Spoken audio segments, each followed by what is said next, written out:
جو چاہتا ہے میرا خاتمہ ایمان پر ہو جائے صدقہ کرے۔ اللہ کے راستے میں صدقہ خیرات کرنا، اللہ تعالیٰ کے راستے میں خرچ کرنا۔ سیدہ عائشہ صدیقہ رضی اللہ عنہ فرماتی ہیں جب رمضان آتا تھا تو میں نبی علیہ الصلوۃ والسلام میں 3 بڑی واضح تبدیلیاں دیکھتی تھی۔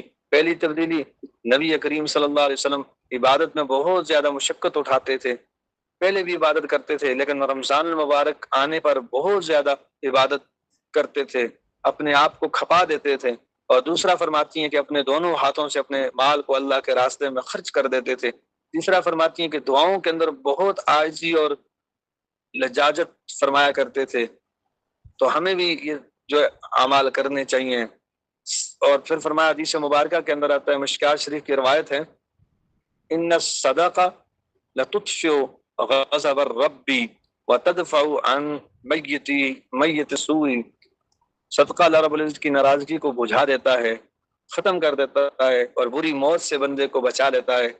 صدقہ مصیبت سے بچاتا ہے، تو سب سے بڑی مصیبت بری موت ہے اور صدقہ اس سے بچا لیتا ہے۔ اسی لیے ہمارے اکابر اپنے بچوں کے ہاتھوں سے فقراء کو صدقے دلواتے تھے۔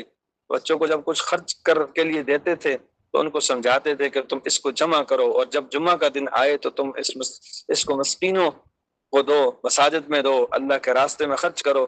تو بچوں کو صدقہ دینے کی باقاعدہ تربیت دیا کرتے تھے۔